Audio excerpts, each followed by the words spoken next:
Donc, bonjour à tous, aux auditeurs qui sont venus nombreux encore aujourd'hui, et puis donc aux internautes qui nous suivent, alors soit en direct, soit sur l'enregistrement sur le site web du collège. Et donc, bienvenue à cette deuxième séance du cours sur la sécurité du logiciel. Et aujourd'hui, nous allons parler de flux d'informations. Donc, qu'est-ce que c'est, en quoi ça contribue à la sécurité et comment les contrôler dans le logiciel. Donc ça s'inscrit dans le cadre de ce qu'on appelle la sécurité multiniveau, qui est un mot un peu barbare pour parler de systèmes informatiques où on manipule les données avec différents niveaux de confidentialité et d'intégrité. Alors dans un cas le plus simple, on a deux niveaux de confidentialité. Certaines données sont secrètes, leur diffusion est restreinte, et d'autres données sont publiques et peuvent être librement diffusées. Et dans un cas simple aussi, on peut avoir deux niveaux d'intégrité. Les données peuvent être fiables, par exemple provenir du système ou de bases de données qui n'ont pas été corrompues, ou douteuses, elles peuvent provenir d'utilisateurs, de formulaires web ou de fichiers qui ont pu être corrompus. Ne passez pas devant la caméra, s'il vous plaît.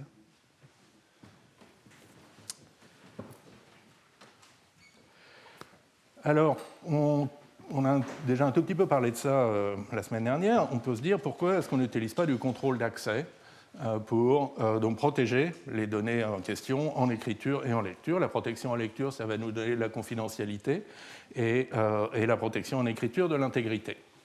Donc prenons l'exemple d'un fichier, disons /root /data, qui a besoin d'être secret et fiable. Et donc on lui donne les droits de lecture et d'écriture uniquement pour l'administrateur, root. Donc ici, on a RW, qui sont les droits pour le possesseur, et puis aucun autre droit. Donc ça donne une certaine sécurité, mais ce n'est pas suffisant. Supposons que l'administrateur, ou plutôt un script qui s'exécute avec les droits de l'administrateur, modifie ce fichier en passant par un fichier temporaire. Donc le protocole, c'est on prend une copie du fichier, on le met dans /tmp, on le modifie, et on fait ensuite une copie atomique sur root data. Et alors une attaque typique, c'est si le fichier temporaire a été créé par l'attaquant dans /tmp. À ce moment-là, l'attaquant peut mettre les droits qu'il veut sur tmp 1, 2, 3. Et il peut lire le contenu du fichier juste après que l'administrateur ou son script a recopié. Il peut modifier le fichier temporaire juste avant qu'il soit recopié dans /root /data. Donc il n'y a ni confidentialité ni intégrité.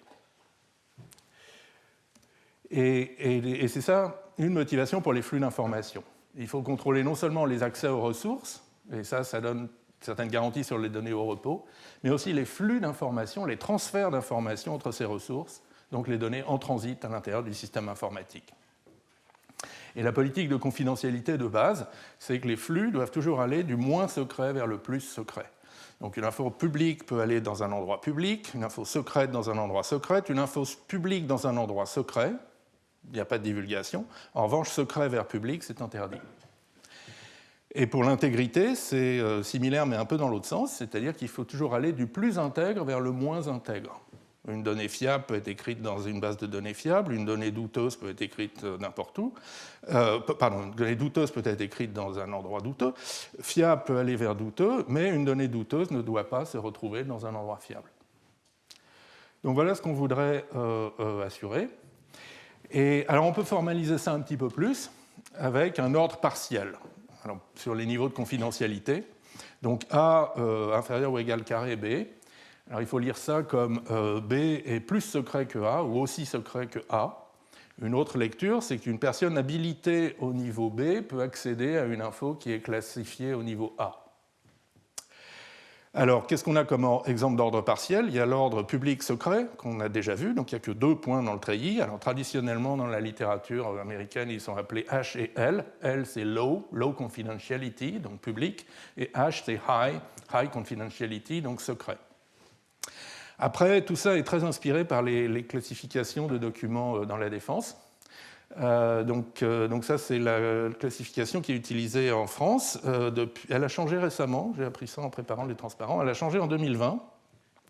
Et donc maintenant, donc, en bas, le niveau le moins secret, il y a non protégé, essentiellement des données publiques. Après, vous avez un niveau qui est secret, un niveau au-dessus qui est très secret, et après vous avez très secret avec des compartiments, donc où il faut des droits, des raisons supplémentaires pour pouvoir y accéder. Par exemple, TS/Vulcain, c'est l'arme nucléaire, si j'ai bien noté, et TS/Cosmique, ce sont les relations avec l'OTAN. J'ai fait ces exemples avant le début de la guerre en Ukraine, hein, mais ils sont peut-être pertinents. Donc voilà, et donc tout ça forme essentiellement, donc forme un ordre partiel, et on voit qu'une personne habilitée très secret, par exemple, peut lire les documents secrets, mais pas les documents TS Vulcain. Voilà. Et là-dessus, on peut donc formaliser la politique de confidentialité, appelée la politique de Bell-LaPadula, du nom de ces deux auteurs, qui ont publié ça dans ce rapport technique de MITRE Corporation, le laboratoire de recherche privé américain en 1973, dont on avait brièvement parlé la semaine dernière. Et en fait, ils ont formalisé la confidentialité avec deux propriétés, No Read Up et No Write Down, ou Simple Security Property et Star Security Property, comme ils l'appellent dans leur rapport. Un No Read Up, c'est assez évident, donc on ne peut pas lire au-dessus de son niveau. Un sujet qui est au niveau L ne peut lire que les objets des documents de niveau L' inférieur ou égal à L. Et le No Write Down est un peu plus surprenant, c'est dire qu'un sujet au niveau L ne peut écrire que dans des objets de niveau supérieur ou égal. Donc si je suis au niveau secret, je ne peux pas écrire dans un document non protégé parce que je risque de faire fuiter des secrets. En revanche, je peux écrire dans très secret Vulcain. Encore une fois, c'est une propriété de confidentialité, ce n'est pas une propriété d'intégrité. Peut-être que je suis en train de détruire des documents importants pour la défense, mais ce n'est pas grave, je ne suis pas en train de faire fuiter des secrets. Et d'ailleurs, on voit que donc, ces deux contraintes assurent cette idée que garantissent donc, que l'information ne fait que monter en confidentialité. Puisque pour transférer de l'info d'un objet 1 à un objet 2, il faut qu'un sujet puisse lire l'objet 1, et pour ça, il faut que le sujet soit à un niveau supérieur ou égal à l'objet 1. Et ensuite, il faut que le même sujet puisse écrire, et donc il faut qu'il soit à un niveau inférieur ou égal à celui de l'objet destination. Et donc au total, on a bien que l'objet 1 est en dessous, inférieur ou égal à l'objet 2. Alors il y a une petite variante de cette politique, celle de la high water mark, que je vous propose de traduire par le point culminant.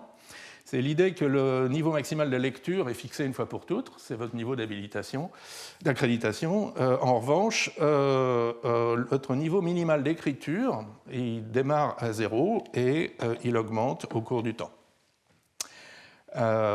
Et donc l'idée, c'est que quand vous vous connectez, par exemple, vous pouvez écrire des documents non classifiés, mais dès que vous avez lu un document secret, par exemple, vous ne pouvez plus écrire que des documents secrets ou plus. Voilà, donc c'est une manière d'être un peu adaptatif. Donc, ce qu'on a fait pour la confidentialité, on peut aussi le faire pour l'intégrité. Et donc, on peut établir un ordre partiel entre les niveaux d'intégrité. Et cette fois-ci, il faut le lire comme donc A inférieur ou égal à B, c'est A est plus fiable ou aussi fiable que B. L'idée, c'est que c'est la même chose de la confidentialité, mais dans l'autre sens. Ou, autrement dit, qu'une personne habilitée au niveau A peut modifier une donnée de niveau B. Et donc, l'exemple de l'ordre avec deux éléments fiables et douteux, c'est toujours noté L et H dans les littératures, mais cette fois-ci, H, qui est high integrity, donc des documents fiables, est en dessous. C'est le point le plus petit de l'ordre. Et au-dessus, donc moins fiable, il y a L, qui est low integrity, donc douteux. Alors on retrouve des niveaux d'intégrité dans certains systèmes de fichiers, par exemple Windows depuis Vista, où les fichiers portent 4 niveaux d'intégrité. Donc en bas, le plus intègre, c'est le niveau système. Au-dessus, un peu moins intègre, on a high et medium, qui sont essentiellement des documents créés par l'utilisateur en local. Et tout en haut, c'est-à-dire le moins intègre, low, on a les données téléchargées depuis le web. Et l'idée de cette politique, c'est qu'essentiellement le navigateur ne peut pas, par mégarde, télécharger un fichier et écraser un fichier système avec. Voilà. Et donc avec ça, il y a une politique d'intégrité qu'on appelle politique de BIBA, du nom de M. Biba, qui, à MITRE Corporation, 2 ans après Bell et LaPadula, l'a formalisé. Et donc c'est vraiment le symétrique de la propriété de la politique d'intégrité de Bell-LaPadula. Il n'y a pas de write down et il n'y a pas de read up. Donc no write down, ça veut dire qu'un sujet au niveau L ne peut écrire que dans des objets situés au-dessus, c'est-à-dire aussi fiables ou moins fiables, et qu'un sujet au niveau L ne peut lire que des objets de niveau inférieur ou égal, c'est-à-dire au moins aussi fiables. D'accord ? Et donc ça garantit effectivement le bon flux d'informations d'un objet 1 vers un objet 2, et donc du fiable au moins fiable, en passant par un sujet donc, qui doit être pas plus fiable que l'objet 1, mais au moins aussi fiable que l'objet 2, afin de pouvoir faire l'écriture. Voilà. Et alors, là où ça devient intéressant, c'est qu'on peut combiner les deux notions, les deux ordres partiels, pour avoir à la fois confidentialité et intégrité. Et pour ça, on dit qu'un niveau, c'est une paire d'un niveau de confidentialité et d'un niveau d'intégrité. Et on fait le produit des ordres de confidentialité et d'intégrité. Alors, rien qu'avec les ordres à deux éléments, secret, public, fiable, douteux, on a déjà un treillis qui est assez intéressant. Donc, tout en bas, on a les informations qui sont à la fois publiques et fiables. Je sais pas, vous pouvez penser au cadastre, par exemple. Tout le monde peut le consulter, mais a priori, on peut avoir confiance dans les infos qui sont dedans. Et alors après, on peut affaiblir d'un côté ou de l'autre. Donc, on peut monter d'un côté ou de l'autre. Alors, on peut monter en confidentialité. On peut avoir des données qui sont secrètes et fiables. Ça, c'est par exemple les fichiers du fisc, par exemple. Et si on monte de l'autre côté, on a des données qui sont publiques, mais un peu douteuses. On n'est pas vraiment sûr si qu'elles soient vraies ou pas. Et ça, c'est les réseaux sociaux, par exemple. Et puis, le haut de ce treillis, c'est aussi c'est des informations qui ne servent à rien, parce qu'elles sont à la fois secrètes et douteuses. Donc, elles ne sont vraiment pas très utiles. Mais alors ça me fait penser peut-être à certaines newsletters pour décideurs qui sont confidentielles, mais dont les informations, on se demande si elles sont très valables. Voilà. Et maintenant, on va se demander comment appliquer tout ça à un programme. Jusqu'ici, on a fait des flux d'informations plutôt entre fichiers ou entre bases de données. Et en fait, toutes ces notions de sécurité multiniveau, de flux d'informations, ont un sens à l'intérieur d'un même programme, puisqu'un même programme peut manipuler des données qui sont à des différents niveaux de confidentialité ou d'intégrité. Alors voilà un exemple classique, qui est très américain, qui ne parle pas trop quand on est en France. C'est un logiciel payant qui va, pour vous aider à faire votre déclaration d'impôt. Chose qui, en France, se fait avec des logiciels gratuits mis au service développé par l'État, mais bon, ce n'est pas le cas aux États-Unis. Et donc, et on peut même, alors supposons que ce soit un logiciel où on paye à chaque utilisation, donc chaque année. Il va avoir besoin de différentes sources, de différentes entrées, différentes sources d'informations. Il y a des informations confidentielles, comme vos revenus, qui sont importantes pour construire la déclaration d'impôt. Et puis, il y a des informations moins confidentielles, comme votre nom, votre adresse, peut-être un moyen de paiement, qui vont servir à la déclaration, le nom et l'adresse, mais qui vont aussi servir à la facturation. Donc, c'est des informations qui vont être envoyées au fournisseur du logiciel pour pouvoir payer votre abonnement. Et la propriété importante, qui est une propriété de flux d'informations, c'est que l'information de facturation envoyée au fournisseur du logiciel ne révèle rien sur les revenus et les informations confidentielles que vous avez données au logiciel, et donc ne dépendent que des informations moins confidentielles, comme le nom et l'adresse. Alors, comment on va faire ça ? À la manière de Bell et Lapadula, mais pour un programme. Donc, on va associer des niveaux de confidentialité aux entrées, aux sorties et aux résultats intermédiaires du programme. Donc, on va partir, par exemple, nom et adresse, c'est un niveau L, c'est peu confidentiel. Les revenus, ça va être au niveau H. La sortie déclaration est au niveau H. La sortie facturation est au niveau L. Et on va vérifier que les flux d'informations à l'intérieur du programme vont toujours vers le haut. Une sortie de niveau L ne dépend que d'entrée de niveau inférieur ou égal. Et donc, on peut avoir des flux de nom-adresse vers déclaration, de revenus vers déclaration, de nom-adresse vers facturation, mais pas de revenus vers facturation. Voilà. Alors, comment est-ce qu'on peut assurer ça ? Alors, l'idée la plus naturelle, c'est avec une vérification dynamique des flux d'informations. Donc, on va instrumenter le programme pour que pendant son exécution, il garde trace des niveaux d'information, des données manipulées. Et donc l'idée, c'est qu'on va remplacer chaque donnée, chaque variable, chaque case de tableau, par exemple, par une paire, la valeur courante de la variable et le niveau de confidentialité ou d'intégrité. Le niveau est fixé une fois pour toutes au moment de la déclaration. Et à chaque opération du programme, on va vérifier les niveaux. Par exemple, quand on fait une affectation, donc Z reçoit la moyenne de X et de Y, ça fait un flux d'informations de X et de Y vers Z, d'accord ? Et donc, il faut s'assurer que le niveau de Z est au moins, que ce flux est correct, donc que le niveau de Z est supérieur ou égal à celui de X et supérieur ou égal à celui de Y. Ce qu'on fait en insérant des tests dynamiques. Donc ça, c'est des assertions dynamiques qui vont arrêter le programme si ce n'est pas vrai. Et cette idée simple suffit à tracer les flux directs d'informations. Le problème, c'est qu'il y a d'autres types de flux dans le programme. Il y a aussi des flux indirects qui se produisent essentiellement en fonction du contrôle. Donc, comment le programme navigue un arbre de ifs and else, par exemple. Donc, si vous avez une variable booléenne secrète x de niveau h et une variable booléenne publique de niveau L, donc. Et maintenant, si vous faites ce code, si x est vrai, alors y reçoit true, sinon y reçoit false. Vous êtes d'accord avec moi que ça a le même effet que d'affecter directement x dans y. Une fois ce code effectué, x vaut ce que valait y avant. Et pourtant, il n'y a pas de flux direct. Les seules valeurs qui ont été affectées à y sont des valeurs publiques, les constantes true et false. D'accord ? Donc on a un flux d'informations qui n'est pas capturé par ce type d'instrumentation.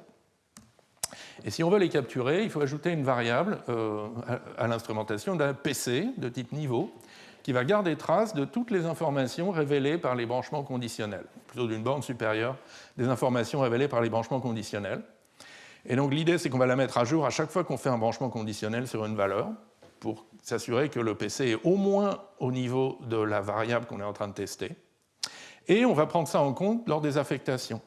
Une affectation, il y a non seulement les flux directs de X vers Z et de Y vers Z, mais aussi le flux indirect du PC vers Z, et donc le PC doit être à un niveau inférieur ou égal à la variable Z. Voilà. Donc si on fait ça, ça vérifie bien les flux indirects. Le code problématique de tout à l'heure, il est transformé comme ceci. Et on voit donc qu'ici, le PC va être augmenté éventuellement pour être au moins égal au niveau de X. Et ici, on va exiger que le PC soit inférieur ou égal au niveau de Y. Donc à la fin, on a bien la garantie que le niveau de X est inférieur ou égal au niveau de Y. Je l'ai bien mis dans le bon sens, là ? Pas sûr. Bon.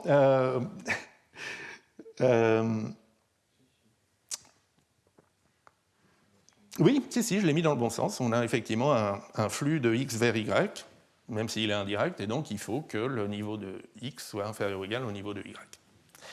Donc, mission accomplie.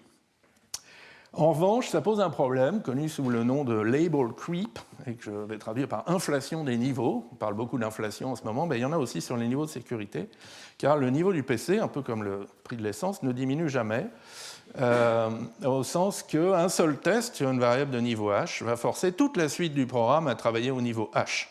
D'accord ? Ici, on a testé au niveau h, donc le PC est au moins égal à h, et ensuite une affectation d'une valeur publique dans une variable publique va être rejetée.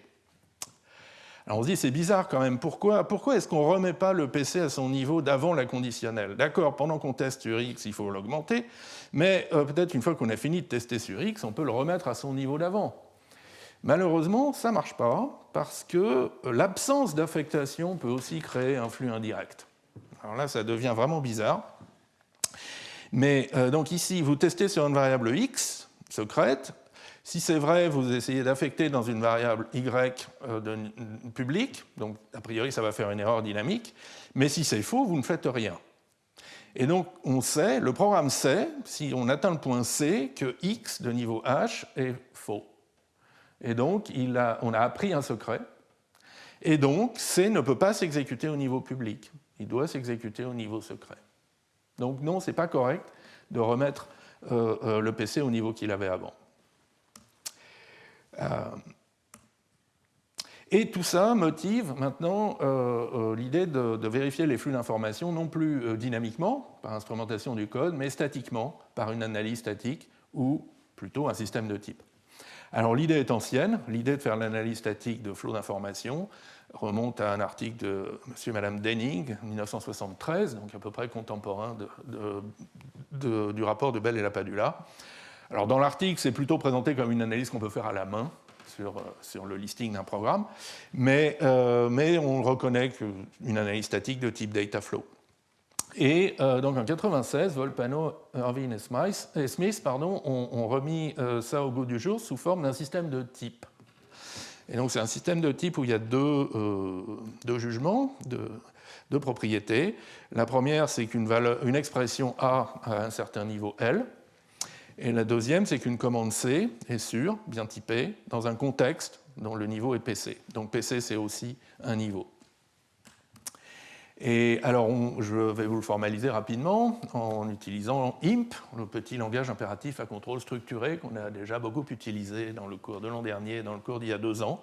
Donc, je vous renvoie en particulier au cours d'il y a 2 ans sur sémantique mécanisée pour une description vraiment détaillée de ce langage, sa sémantique, ses propriétés, y compris avec des développements coq. Donc là, je vais juste rappeler très très vite ce que c'est. Donc, c'est un langage de commande, de statements, structuré, donc il y a la commande qui ne fait rien, skip, il y a l'affectation d'une expression A dans une variable X, il y a la séquence, on fait une commande C1 puis une commande C2, et il y a la conditionnelle, if then else, où on teste sur la valeur d'une expression booléenne B, et une boucle de type while, où on répète la commande C tant que la condition B est vraie. Et après, donc, vous voyez, les expressions arithmétiques sont formées à partir de variables et de constantes, et d'opérations arithmétiques, et puis les booléens à partir de comparaisons, par exemple. Et donc le seul changement par rapport à IMP classique qu'on fait, c'est qu'on annote toutes les variables avec leur niveau L, aussi bien dans les utilisations que dans les affectations. Et alors les règles de typage pour les expressions arithmétiques ou booléennes, bon, je vous donne une méta-règle, ce qui est simplement qu'une expression est bien typée de niveau L si L est un majorant du niveau de toutes les variables qui apparaissent dans l'expression. Et donc, par exemple, une variable qui est une expression constante, qui ne contient pas de variable, peut être au niveau L, mais peut être au niveau H aussi. En revanche, une expression qui contient une variable de niveau H est forcément au niveau H. Et maintenant, les règles de typage des commandes, donc c'est là que c'est plus intéressant. Donc skip est toujours correct. Pour l'affectation, il y a 2 contraintes. D'abord, l'expression, le membre droit, doit être d'un niveau L' inférieur ou égal au niveau de la variable. Et ça, c'est ce qui assure que le flux direct d'information est correct. Par ailleurs, le PC, le niveau courant du contexte, doit être inférieur ou égal au niveau de la variable de destination. Et ça, c'est ce qui assure l'absence de flux indirect. Bon, pour une séquence, on est bien typé si chaque commande de la séquence est bien typée. Et pour le if then else, on voit qu'on type les 2 branches, then et else, C1 et C2, dans un contexte qui n'est pas juste au niveau PC, mais au niveau PC, le max de PC et de L, L étant le niveau de la conditionnelle. Et c'est ça qui va donc empêcher les flux indirects. Et même chose pour le typage du corps de la boucle, qui donc se fait à un niveau qui est le max du niveau courant et du niveau de la condition. Voilà. Alors juste pour voir que ça fonctionne bien, donc ça contrôle correctement les flux indirects. Donc voilà une variante de l'exemple des flux indirects. On teste sur une variable secrète, x, et dans un cas, on affecte une variable y de niveau petit l, et dans l'autre cas, on ne fait rien. Et dans tous les cas, on affecte une variable z de niveau l. Et donc on peut construire cette dérivation de typage avec des petites contraintes en bleu et en rouge qui représentent le contrôle des flux directs et indirects. Et on voit que ces contraintes sont satisfaites si la variable de destination y est de niveau h, est rejetée si elle est de niveau L, ce qui est correct. Et il n'y a pas d'inflation des niveaux. Cette affectation sur Z est toujours correcte.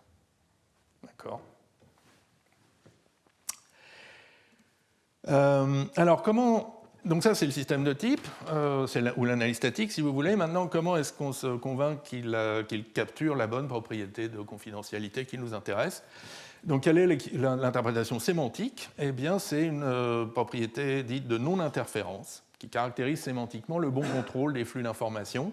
C'est un peu ce qu'on avait dit pour le logiciel de calcul des impôts.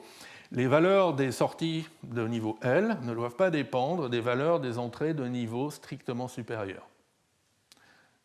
D'accord ? Donc une sortie publique, par exemple, ne peut pas dépendre de la valeur d'une entrée secrète. Et ça se caractérise... Alors, ça ne se caractérise pas en regardant une seule exécution du programme. Par exemple, petit puzzle, j'ai un programme où j'ai une entrée secrète X qui vaut 12, et qui, dans une exécution, elle vaut 12, et dans une sortie publique Y qui, dans la même exécution, vaut 12, et au milieu du programme, j'ai une affectation avec la constante 12. Le 12 de la sortie provient-il de l'entrée secrète X, auquel cas c'est pas bien, ou bien est-ce que c'est juste une constante dans le programme, auquel cas il n'y a pas de souci. On ne peut pas trancher cette question avec une seule exécution du programme.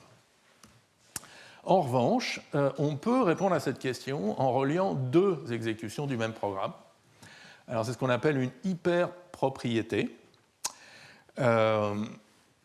Et l'idée, c'est qu'on va donc considérer deux exécutions du programme dans deux états initiaux possiblement différents, mais différents sur les variables de niveau H, mais identiques sur les variables de niveau L. Et donc ça, c'est l'idée que les entrées publiques sont les mêmes, mais que les entrées secrètes peuvent être différentes. On va exécuter donc le programme deux fois et comparer les états finaux. Et s'il n'y a pas eu interférence, les variables secrètes en sortie, les variables publiques en sortie auront les mêmes valeurs, puisqu'elles ne dépendent que des entrées publiques, qui elles-mêmes avaient les mêmes valeurs. En revanche, les sorties secrètes, bien sûr, peuvent différer. Donc voilà la propriété qu'on veut montrer. Et ça se formalise assez facilement. Donc, encore une fois, je ne rentre pas du tout dans les détails, juste je vous énonce les propriétés. Donc on s'appuie sur la sémantique naturelle de DIMP, qu'on a vu en détail il y a 2 ans, et qui se présente sous la forme d'un prédicat. C dans S termine dans S'. Donc la commande C démarrée dans un état S, une correspondance valeur variable S, se termine dans l'état S'. Et alors, là, j'ai supposé qu'il n'y a que 2 niveaux L et H. On peut généraliser un nombre arbitraire de niveaux, mais c'est plus simple. Donc on définit l'égalité entre 2 états mémoire sur les variables L, les variables publiques, comme ceci. Donc ils donnent la même valeur à toutes les variables publiques XL. Et ça a quelques propriétés intéressantes. Par exemple, une expression qui est typable au niveau L a la même valeur dans 2 états qui sont reliés par L. Pourquoi ça ? Parce que si elle est typable au niveau L, elle ne peut pas mentionner de variable de niveau H.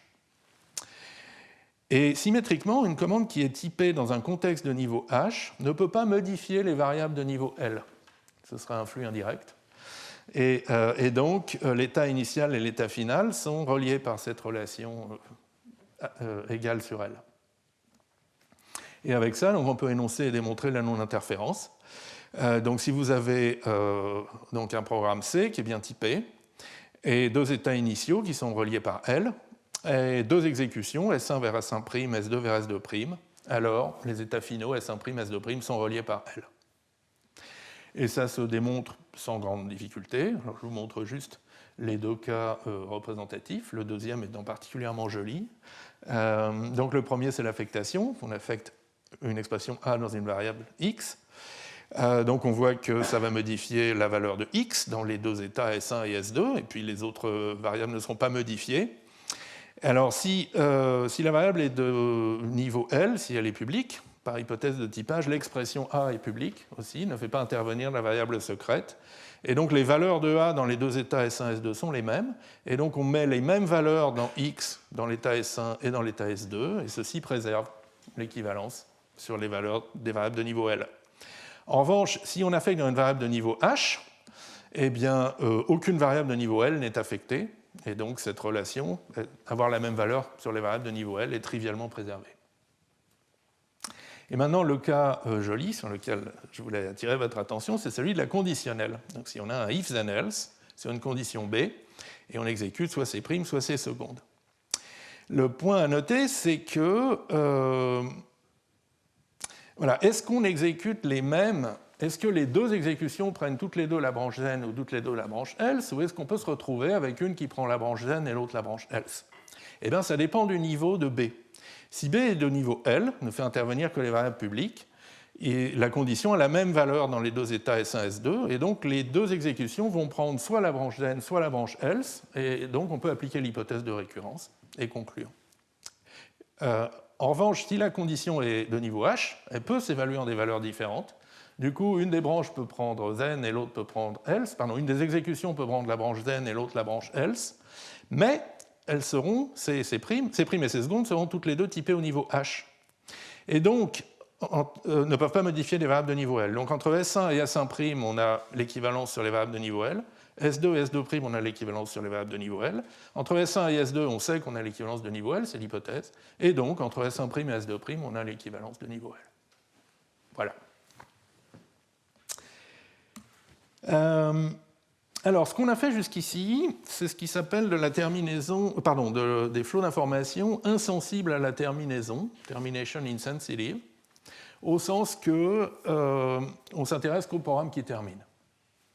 Vous avez noté, par exemple, ici, on suppose que nos deux exécutions terminent, mais en fait, un programme peut tout à fait terminer ou diverger suivant la valeur d'une variable secrète. D'accord ? Par exemple, si S secret est strictement négatif, alors je ne fais rien, sinon je diverge au sens où j'exécute une boucle infinie. Et on peut dire, si l'attaquant observe la terminaison ou la divergence de mon programme, ben, j'ai fait fuiter un peu d'informations, j'ai fait fuiter le bit de signe du secret S. Alors souvent, on considère que ce n'est pas grave. Tu veux observer la terminaison ou la divergence d'un programme, transmet au plus un bit d'information à l'attaquant, et un bit, ce n'est pas beaucoup. Bon. Mais ça dépend beaucoup du langage et du système dans lequel vous écrivez votre programme. Comme l'observe Askarov, Hunt, Sabelfeld et Sands, parfois, it leaks more than just a bit. Et par exemple, si votre programme peut communiquer des infos publiques sur un canal public, d'accord, on peut faire cette petite attaque sympathique. Donc ça, c'est une boucle qui compte pour i égale 0 jusqu'à l'infini, i étant public, d'accord, et puis à chaque tour de boucle, elle affiche la valeur de i.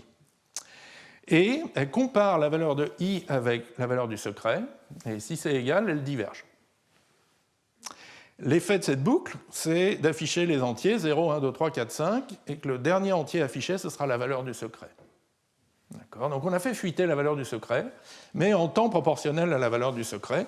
Donc si vous voyez le secret comme une clé cryptographique à k bits, par exemple, ça veut dire que vous avez pris un temps exponentiel de puissance k pour faire fuiter. Donc peut-être c'est acceptable. Mais si votre langage permet aussi l'exécution en parallèle de plusieurs commandes, alors vous pouvez faire fuiter tous les bits en temps beaucoup plus court. Il suffit d'avoir k processus en parallèle, k commandes en parallèle, qui chacune teste un bit du secret, ça c'est le bit numéro 0, ça c'est le bit de poids faible jusqu'au bit de poids fort. Et suivant que chacun des bits est 0 ou 1, on diverge ou on affiche le numéro du bit. Et donc à la fin, en temps très court, on a affiché les numéros de tous les bits à 1 et on a fait fuiter le secret. Donc voilà, donc prudence avec la terminaison. Ceci dit, on peut garantir l'équiterminaison, donc le fait qu'un programme, la terminaison d'un programme est indépendante de la valeur des secrets, en renforçant un petit peu la règle de typage de la boucle while. Alors encore une fois, c'est juste les boucles while, les boucles qui peuvent diverger. Si vous avez des boucles comptées, par exemple, qui terminent toujours, enfin, où le nombre d'itérations est borné à l'avance, il n'y a pas de problème. Le problème, ce sont les boucles qui peuvent diverger. Et donc, on peut renforcer un peu la règle de la manière suivante, exiger d'abord qu'une boucle while n'apparaisse que dans un contexte de niveau L, et ne teste que des expressions de niveau L. Et ça garantit deux choses. Premièrement, que la condition de la boucle ne dépend pas de variables secrètes, et par exemple, pas de while x secret est égal à 0, do skip done, qui diverge si x est nul et s'arrête tout de suite si x est non nul. Et ça assure aussi qu'une conditionnelle de niveau H ne contient pas de boucle. Donc pas de if x secret égale 0, then diverge, else skip. Et donc juste avec ça, on peut renforcer notre critère de non-interférence pour dire que voilà, si une des exécutions termine, alors l'autre termine forcément. L'autre, démarré dans un état initial relié par l'équivalence au niveau L, termine forcément. Et comme c'est symétrique, ça garantit en fait l'équiterminaison. Soit les deux terminent, soit les deux divergent. Voilà. Alors, toujours très rapidement, on peut étendre ce genre de système de type à l'ordre supérieur, c'est-à-dire donc à des langages qui manipulent pas juste des entiers et des booléens, mais aussi des fonctions et des listes. Et donc la recette générale, c'est on part d'un système de type usuel, int, bool, type de fonction, type de liste, et on rajoute des niveaux à chaque fois, sur chaque type, petit l en rouge ici. Du coup, notre ordre on peut avoir par exemple des entiers publics et des booléens secrets. Alors pour les listes, c'est intéressant, on peut avoir des listes publiques d'entiers secrets. Et ça veut dire par exemple que la longueur de la liste est une information publique, mais le contenu ne l'est pas. Puis on peut avoir des listes secrètes d'entiers secrets, bien sûr. Donc, d'où l'importance de tracer des niveaux non seulement sur les éléments de la liste, mais sur les listes elles-mêmes. Alors, l'ordre qu'on a entre les niveaux, public inférieur ou égal à secret, introduit une relation de sous-typage. Donc, un entier public peut être vu comme un entier secret. Et pour les fonctions, vous avez contravariance. Oui, donc l'étiquette sur une fonction, le niveau sur une fonction, ça veut dire quoi ? Ça veut dire qu'une fonction, c'est comme un entier ou un booléen, ça peut être un secret ou non. Savoir qu'une fonction, c'est l'identité ou la fonction constante, par exemple, ça peut être secret. Et ça peut être un secret, et auquel cas, on va noter le type de la fonction avec un niveau h. Et du coup, alors on se retrouve, si on est dans le cas fonctionnel pur, on n'a que des flots d'informations directes dont il faut se prémunir. Et du coup, les règles de typage, c'est essentiellement celles du lambda calcul simplement typé. En particulier, les constantes et les fonctions peuvent être typées au niveau que vous voulez, secret ou public. En revanche, c'est quand on élimine, donc quand on applique une fonction ou qu'on teste sur un booléen, qu'il faut s'assurer que le type du résultat est à un niveau au moins égal au niveau de la fonction ou au niveau du booléen. Donc ça, c'est ce qui évite les flux directs d'informations. Et maintenant, vous pouvez rajouter un état mutable. Donc c'est ce qu'ont fait par exemple François Potier et Vincent Simonet pour ML.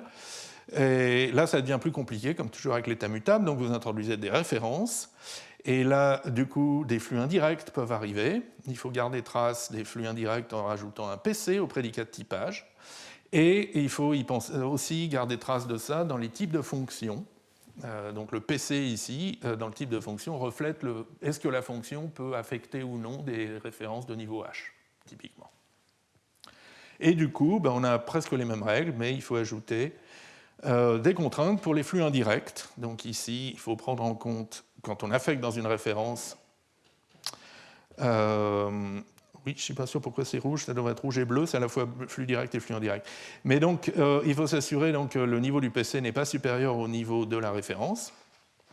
Et ici, quand on fait une conditionnelle, il faut remonter éventuellement le niveau du PC pour qu'il soit au moins égal au niveau de la conditionnelle. Et de même, lorsqu'on applique une fonction, il faut s'assurer que le niveau courant du PC n'est pas supérieur au niveau PC' des affectations que fait le corps de la fonction.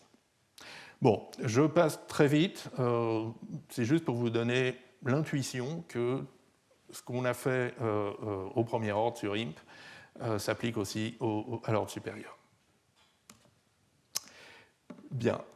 Alors maintenant, je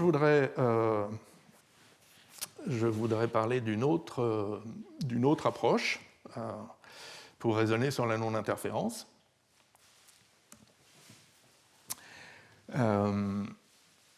Les systèmes de type pour les flux d'informations qu'on a vus sont souvent trop stricts et peuvent rejeter des programmes qui ne contiennent pas de flux dangereux au sens où ces programmes satisfont la propriété de non-interférence.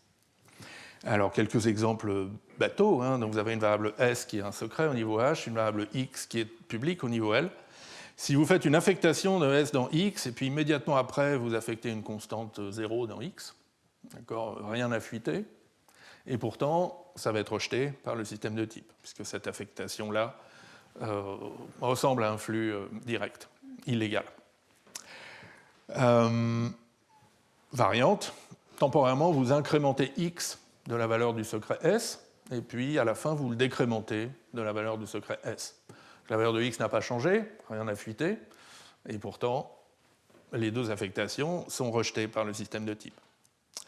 Alors un troisième exemple, qui est, vous faites une boucle, en fait c'est une boucle for, ici, donc vous faites une boucle qui de S à 0, en décrémentant X, donc X vaut S au début, et puis on s'arrête quand X atteint 0. Et alors en supposant que S, le secret, est supérieur ou égal à 0, on voit bien que quand cette boucle va s'arrêter, et quand elle s'arrête, X vaut 0, et donc ne révèle plus de secret. D'accord ? Donc on a 3 exemples où la valeur finale de x ne dépend pas de la valeur initiale de S. Mais qui sont donc rejetés par le système de type. Alors, on voudrait. Alors, une idée pour dépasser cette limitation du système de type, c'est de vérifier directement la propriété de non-interférence en s'aidant, par exemple, d'une logique de programme. Donc, je vous rappelle la propriété de non-interférence, c'est on regarde 2 exécutions d'un même programme C dans des états initiaux S1 et S2 reliés au niveau L. Et il faut montrer donc que les états finaux sont reliés par l'équivalence au niveau L. Et ce genre de propriété, peut-être qu'on peut s'aider. Alors, on peut faire des raisonnements directs sur la logique, sur la sémantique opérationnelle du langage, mais c'est souvent pénible. Peut-être qu'on peut s'aider d'une logique de programme appropriée. Donc, c'est des choses qu'on a vues l'an dernier dans le cours sur les logiques de programme, en quoi donc une logique de programme aide à raisonner sur toutes les exécutions possibles d'un programme. Alors, la logique de programme la plus connue, c'est la logique de Hoare.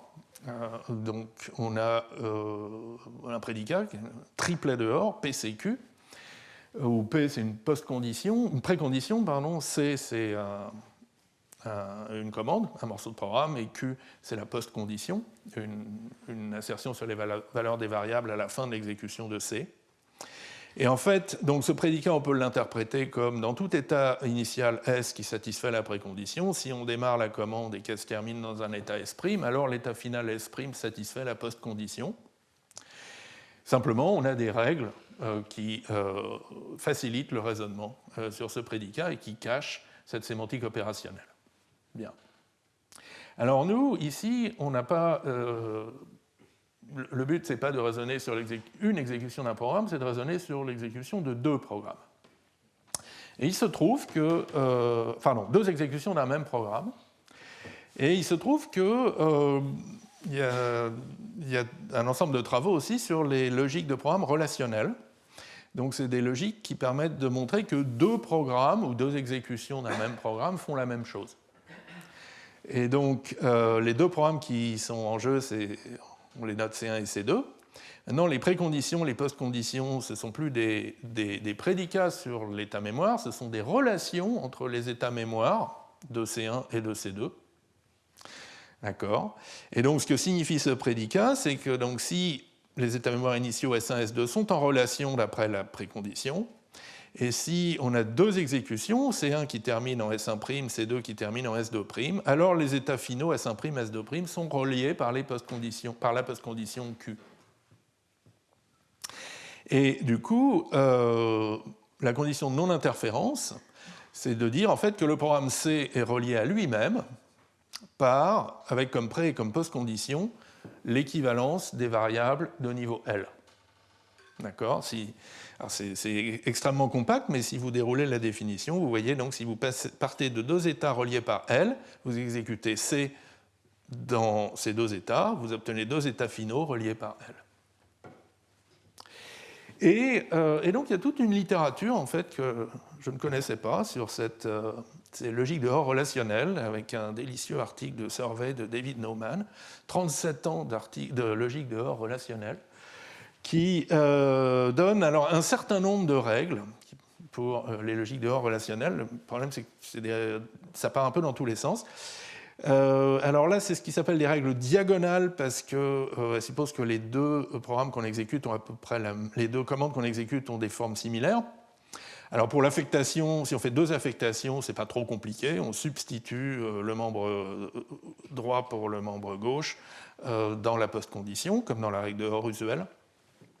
Pour la séquence, c'est pas trop compliqué non plus. On invente une relation intermédiaire Q, qui va être vraie quand C1 a terminé et C2 a terminé. Pour le if then else, ça devient déjà beaucoup plus drôle parce que, comme on l'a mentionné rapidement tout à l'heure, les deux if then else peuvent prendre des branches différentes. Et donc on a une combinatoire avec 4 possibilités. Les 2 prennent leur branche zen, et donc on sait que c'est vrai il faut que B1 et B2 soient vrais. Les deux prennent leur branche else, donc il faut que B1 et B2 soient faux, mais il y a aussi les cas croisés, où l'un prend la branche else et l'autre la branche then. Alors pour les boucles, c'est encore pire. Quand vous avez deux boucles while en parallèle, il n'y a aucune raison qu'elles s'arrêtent en même temps, au bout du même nombre de tours. D'accord. Et donc là, on a des règles horribles qui disent, bon, ça c'est justement quand les deux boucles sont encore en train de tourner en parallèle. Et puis, il faut compléter par le fait, quand une des boucles a fini, donc c'est comme si elle bouclait sur skip, et quand l'autre boucle a fini, c'est comme si elle bouclait sur skip. Bon, mais c'est pas fini.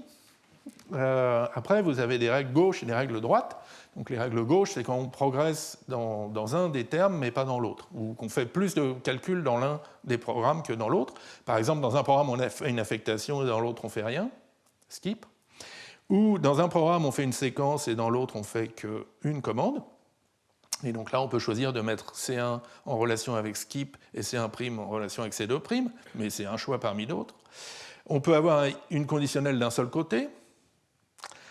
On peut avoir une boucle d'un côté et une séquence de l'autre. Du coup, on peut essayer de mettre en correspondance les n premières itérations de la boucle avec C2 et les m itérations restantes avec C2'. Enfin bref, il y a vraiment une prolifération de règles possibles. Et tout ça n'est pas très agréable d'emploi, soyons francs. Mais il y a un petit miracle qui se produit, c'est que tout ça peut se réduire à une logique de Hoare usuelle. Donc c'est une remarque qui apparaît dans un article de Frances, Nissim Frances, en 1983, et qu'on peut résumer de la manière suivante. Donc supposons que nos deux commandes C1 et C2 utilisent des variables disjointes. D'accord, V1 et un ensemble de variables V1, un ensemble de variables V2. Alors, pour montrer donc, le triplet relationnel, P, C1, C2, Q, il suffit de montrer le triplet de Hoare usuel pour la séquence C1 suivi de C2, avec comme précondition la précondition d'origine, mais où on a. Enfin, donc la précondition d'origine qui était une relation qu'on transforme en assertion sur un seul état, en disant que donc, les valeurs des variables V1 et les valeurs des variables dans V2 doivent être en relation par P, et de même pour les postconditions Q. Donc essentiellement, qu'est-ce qu'on est en train de faire? On est en train de dire avoir deux exécutions de C1 et de C2 dans des états mémoire a priori disjoints, puisqu'ils parlent de variables, d'ensemble de variables disjointes. C'est la même chose que d'exécuter C1 puis C2, ou C2 puis C1, ou C1 et C2 en parallèle. D'accord, l'effet sur les variables va être le même. Voilà. Donc c'est une observation très simple, mais du coup, ça veut dire qu'on peut se ramener dans ces problèmes de logique relationnelle à de la logique usuelle pour laquelle on a de bien meilleurs outils. Et donc, si on adapte cette idée à la preuve de la propriété de non-interférence, rappelez-vous, c'était ça notre objectif, eh bien, ça donne ce que Barth, D'Argenio et Resk avaient appelé la self-composition, l'autocomposition en 2004. Et donc, pour montrer la propriété de non-interférence pour un programme C, il suffit de prendre deux copies de C, où vous renommez les variables. Donc, dans la première copie C1, on a renommé les variables en mettant un 1 en indice. Dans l'autre copie C2, on a renommé en mettant un 2 en indice. Et de montrer, en logique du Hoare usuel, que C1 suivi de C2 préserve l'assertion L. L étant l'assertion, les variables de niveau L sont égales, c'est-à-dire x1 est égal à x2 pour toutes les variables apparaissant dans C de niveau L. D'accord ? Alors on va voir ce que ça donne sur un exemple, vous verrez que c'est très simple. Donc ça c'est un des programmes idiots qu'on a vu tout à l'heure. On incrémente x qui est public de la valeur de S qui est secrète, et puis on décrémente. Et donc on veut montrer que si... Donc là on a nos deux copies, ça c'est la copie numéro 1 avec des variables x1, s1, la copie numéro 2 avec x2, s2. Et on veut montrer que si les variables publiques x, la variable publique x a la même valeur au début, x1 égale x2, alors x1 est égal à x2 à la fin. Et ça se fait en un claquement de doigts avec de la logique de Hoare. Il suffit d'appliquer un petit calcul de plus faible précondition qui va remonter toute cette série d'affectations, qui va conclure que pour que la postcondition soit vraie, il faut que x1 plus s1 moins s1 soit égal à x2 plus s2 moins s2, ce qui est évidemment vrai si x1 est égal à x2. Donc aucune difficulté. Un tout petit peu plus subtil, donc ça c'est l'histoire de la boucle qui compte à partir du secret jusqu'à 0. Donc là on a nos deux copies de la boucle, avec des variables x1, s1, x2, s2. Et pour montrer x1 égale x2 en sortie, en fait, on va montrer que x1 est égal à 0 et x2 est égal à 0. Et ça se fait par des raisonnements tout à fait locaux, en logique de OR. Hein. J'ai marqué les étapes, mais et il n'y a même pas de précondition, en fait. Et donc, du coup, c'est trivialement impliqué par la précondition x1 est égal à x2. Donc voilà, un petit miracle se produit. Et alors maintenant, je voulais parler un peu plus en détail donc de déclassification et d'approbation. Alors, la déclassification, c'est rendre public un document qui est secret ou rendre moins secret un document qui est très secret. Traditionnellement, donc, ça se fait par caviardage des parties secrètes ou trop secrètes. Donc ça, c'est l'annexe d'un contrat de recherche entre l'université américaine et la société de défense Raytheon.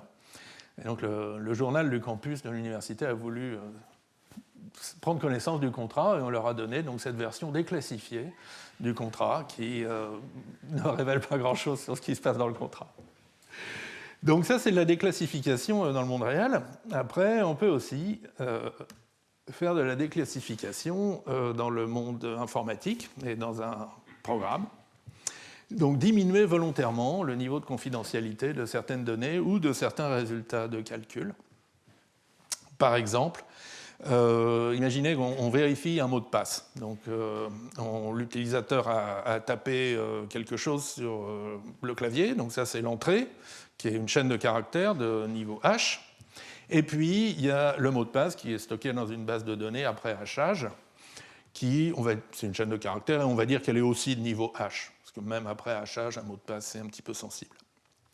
Mais on voudrait que le résultat soit un booléen de niveau L pour que le reste du programme puisse dire bon, bah, le mot de passe est bon, donc je continue, ou bien le mot de passe n'est pas bon et j'arrête, sans forcément faire tous ces calculs au niveau H. Et donc, on voit que si on se contente de comparer le H de la variable input avec le H qui est passé en argument, ben c'est un booléen de niveau H, de niveau élevé, puisqu'on est en train de comparer des choses qui sont au niveau H. Et donc, une étape de déclassification est nécessaire. Alors, comment on déclassifie ? Bon, il y a ce qu'on a vu, le caviardage manuel, est suivi d'un coup de tampon ou éventuellement d'une signature cryptographique, si on est un peu plus moderne. Il y a des fois, on dit, bon, mais c'est pas grave, le programme peut déclassifier s'il ne révèle que peu d'informations sur le secret. Par exemple, dans ce check password, ne révèle pas le mot de passe, d'accord ? Il révèle juste, est-ce que c'était le bon mot de passe ou pas ? Bon, donc c'est peu d'informations qui fuitent. Et puis, il y a des cas aussi où on peut chiffrer une donnée secrète ou la passer à travers une fonction de hachage non réversible, et on peut se dire, bon, bah, du coup, le résultat est moins secret, et peut-être même public. Alors attention, les fonctions de hachage peuvent parfois être attaquées et le chiffrement aussi, parfois c'est l'attaquant qui maîtrise la clé, auquel cas ça ne sert à rien de chiffrer, ça ne change rien. Donc il faut aussi faire très attention à la clé qui est utilisée. Alors le symétrique de la déclassification, cette fois-ci pour l'intégrité, c'est ce qui s'appelle endorsement en anglais, je vous propose de traduire par approbation, j'espère que c'est correct, qui consiste à augmenter volontairement le niveau d'intégrité de certaines données. Et par exemple, on a un formulaire web où l'utilisateur rentre son adresse et on veut valider le code postal, s'assurer qu'au moins le code postal rentré est correct. Et ça, c'est pas très compliqué, il suffit de le croiser avec une base de données des codes postaux valides, que la Poste vous fournira bien volontiers. Et du coup, voilà, si on trouve notre entrée de niveau L dans la base de données, a priori, on peut la transformer, faire un endorsement, faire une approbation et la renvoyer comme une chaîne de caractères de niveau H. D'accord ? Et sinon, on lève une exception. Alors là aussi, comment est-ce que ça se fait l'approbation ? Ça peut se faire par une vérification manuelle, suivi d'un coup de tampon ou d'une signature cryptographique. Ça peut se faire par croisement avec des données fiables, comme on l'a fait ici. Voilà. Alors, le point sur lequel je voulais attirer votre attention, et qui va nous permettre de revenir après sur les logiques de programme, alors il est tentant mais risqué de présenter la déclassification sous forme de fonctions qui prennent une info secrète et rendent une info publique. Fonctions qui pourraient être utilisées un nombre arbitraire de fois et sur des données contrôlées éventuellement par l'attaquant ou par un programmeur particulièrement maladroit. Par exemple, donc supposons qu'on a cette fonction de vérification de password, de mot de passe, et qu'on lui donne ce type, string de niveau H, flèche string de niveau H, flèche bool de niveau L, et que le reste du programme peut l'appliquer autant de fois qu'il veut sur les données qu'il veut. À ce moment-là, on peut facilement faire fuiter tous les bits d'un secret S. Il suffit donc d'itérer sur les bits, donc BH, chaque bit étant un secret. Ensuite, on convertit chaque bit en une chaîne de caractères, 1 ou 0, c'est toujours un secret. Ensuite, on appelle notre fonction checkPassword pour comparer est-ce que c'est vu comme un mot de passe avec le hash de la chaîne 1, vu comme un mot de passe haché. Donc on voit bien que le résultat, ça va être vrai si la chaîne c'est 1, c'est-à-dire si B est vrai, et faux si la chaîne est autre chose que 1, et donc en particulier si le bit est 0. Mais c'est un booléen de niveau L. D'accord ? Donc Z de niveau L est égal à C de niveau H, et on peut faire fuiter Z de niveau L. Bon. Donc voilà. Donc là, c'est encore un cas où révéler un seul bit du secret, c'est pas vrai en fait, on a révélé tous les bits du secret, en itérant la construction qui ne révèle qu'un bit du secret. Autre exemple, si vous faites maintenant du chiffrement, donc vous avez une fonction de chiffrement qui prend une clé secrète, un texte clair secret, et qui vous renvoie un texte chiffré public.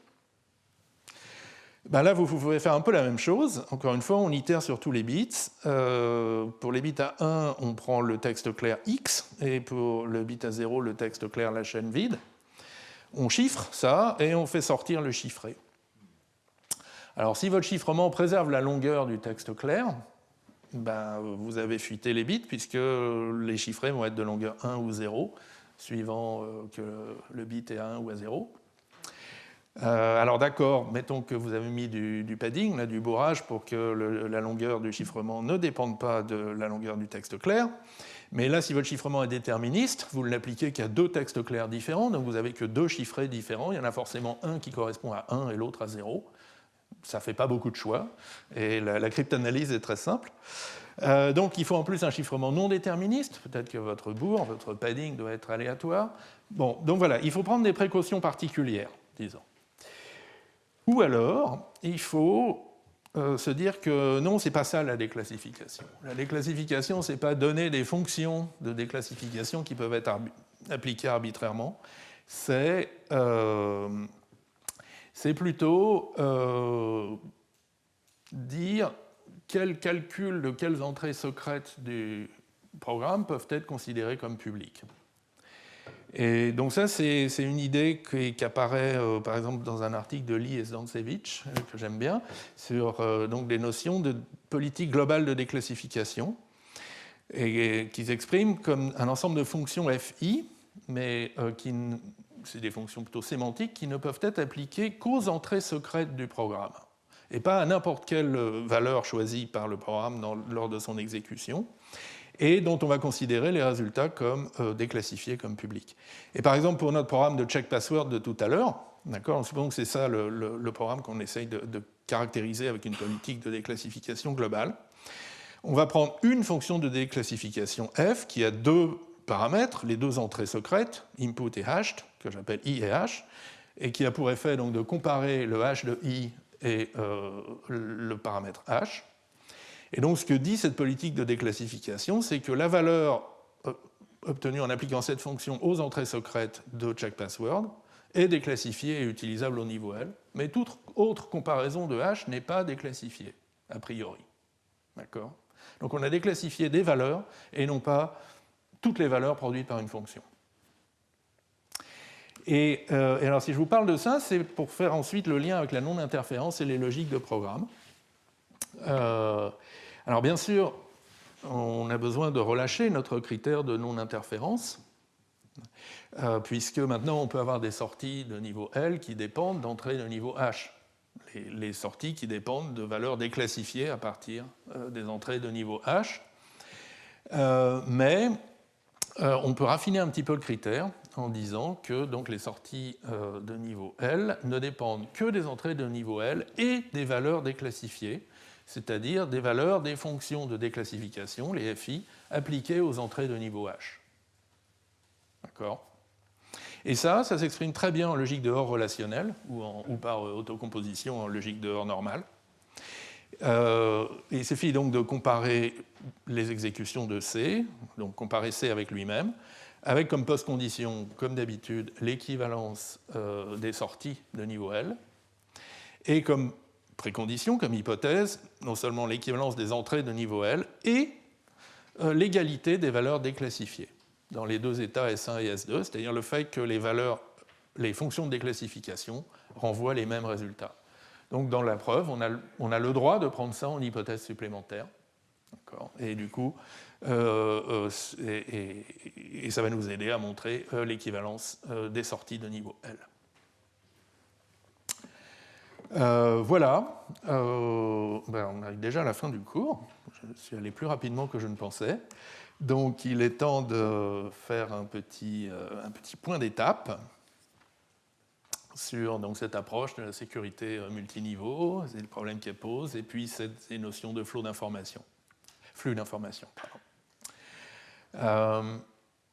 Alors c'est vrai que donc, les systèmes multiniveaux, un peu sécurité-défense, tels qu'envisagés par Bell et Lapadula, sont, paraît-il, peu nombreux. Donc c'est ces systèmes qui mettent vraiment l'accent sur la confidentialité, souvent aux dépens de l'intégrité, voire de l'utilisabilité du système dans son ensemble. Donc il semble que c'est relativement peu utilisé, et certains spécialistes de sécurité trouvent que d'une certaine manière on en a trop parlé, en particulier dans la recherche universitaire en sécurité, auquel cas je plaide coupable, parce que je viens de faire un cours là-dessus, mais quand même, j'ai l'impression que les politiques d'intégrité dans le style de Biba sont plus utilisables et davantage utilisées d'ailleurs. Donc on a parlé de Windows et des fichiers là, qui ont jusqu'à 4 niveaux différents d'intégrité, et que ça aide à empêcher donc, que les fichiers téléchargés depuis le web se retrouvent à des endroits où ils ne devraient pas se retrouver. Il semble, d'après Ross Anderson, que Android et iOS ont le même genre de sécurité en interne. Et voilà, donc au moins pour contrôler l'intégrité, il semble que ces politiques ont du sens. Par ailleurs, il semble clair que des problèmes similaires de confidentialité, d'intégrité et entre des données provenant de sources très différentes se retrouvent dans d'autres contextes. Je pense toujours aux pages web, par exemple. Si je consulte un webmail, mon mail via un webmail, donc il y a des infos confidentielles ou mon compte en banque, il y a des informations confidentielles qui sont affichées, mais il peut aussi y avoir de la publicité qui est affichée. Je ne sais pas trop d'où elle vient, ni sur quels critères elle a été choisie. Peut-être à partir d'infos confidentielles qui sont sur ma page, je ne sais pas. Ensuite, il y a des trackers nombreux qui viennent de plein de sources. Je ne sais pas non plus trop qu'est-ce qu'ils peuvent savoir de ce que je suis en train de regarder, ou jusqu'à quel point ils ne peuvent pas modifier ce qui est affiché. Après, j'ai mon bloqueur de trackers, j'ai mon bloqueur de publicité, qui eux-mêmes ont accès à plein de choses. Enfin bref, donc rien que dans une page web, il y a des possibilités nombreuses de flux d'informations. Et je trouve que c'est une bonne notion, donc cette notion de flux d'informations, pour y réfléchir, pour réfléchir à la confidentialité et à l'intégrité de nos données. Alors l'analyse de flux d'informations, par typage ou par logique de programme, c'est très strict. Ça rejette facilement des programmes qu'on a envie d'écrire. Mais il faut voir ça comme un moyen efficace d'identifier les endroits du code où il faut faire une déclassification, où il faut faire une approbation. Et concentrer toute notre attention, en particulier l'aspect non trivial par preuve de programme, sur ces endroits-là, le reste pouvant être analysé généralement de manière très automatique. Et puis, il y a d'autres utilisations possibles. Savoir qu'un résultat B dépend d'une entrée A, c'est quand même une information de base. Et par exemple, quand on va parler de temps constant, donc des programmes qui s'exécutent en temps indépendant des secrets, le 31 mars, on reparlera un petit peu d'analyse, on réutilisera un petit peu d'analyse de flux d'informations. Ensuite, alors on peut aller beaucoup plus loin. Il y a plein de problèmes de recherche intéressants qui ont été regardés ou qui restent en partie ouverts autour de ces notions de flux d'informations. Une direction, c'est de faire du typage de flux d'informations pour des vrais langages de programmation, avec alors, non seulement des fonctions comme d'ordre supérieur, comme on a esquissé, mais aussi des objets, des exceptions, du parallélisme, du non-déterminisme, etc. Un exemple tout à fait impressionnant dans cette direction, c'est JIF, Java plus Information Flow, donc une extension de Java avec des étiquettes, des niveaux sur les types, développé par Andrew Myers et son équipe à l'université de Cornell. Après, une autre direction, c'est la prise en compte d'autres types de canaux d'information. Donc on a vu des flux d'information directs par affectation, des flux d'information indirects par le flux de contrôle. On a vu un flux d'informations par la terminaison ou la non-terminaison, mais il y en a d'autres. Le temps d'exécution d'un programme fait fuiter de l'information. On en parlera donc beaucoup dans 2 semaines, le 31 mars. La consommation électrique de l'ordinateur qui exécute le programme révèle des choses. Les émissions électromagnétiques de l'écran, par exemple, de mon écran, sont en train de révéler des choses aussi. Bref, il y a beaucoup d'autres canaux d'information possibles qui peuvent faire fuiter des secrets, au point que l'analyse qualitative des flux d'information, soit il y a un flux, soit il n'y a pas de flux, devient un peu douteuse. Et il faut en fait se mettre à faire une analyse quantitative, raisonner sur la quantité d'informations qui fuitent et montrer qu'elle n'est pas trop élevée. Et donc ça peut se faire avec des techniques variées, provenant de la théorie de l'information, des statistiques, avec des modèles bayésiens, essayer de caractériser l'avantage qu'a un attaquant capable d'accéder à la fuite par rapport à un attaquant qui ne serait pas capable d'accéder à la fuite. Bref, et donc si ça vous intéresse, je vous recommande ce livre, The Science of Quantitative Information Flow, qui est récent et très très complet sur le sujet. Voilà, et je vais m'arrêter là. Et donc vous remercier pour votre attention. Du coup, on a plein de temps pour prendre des questions.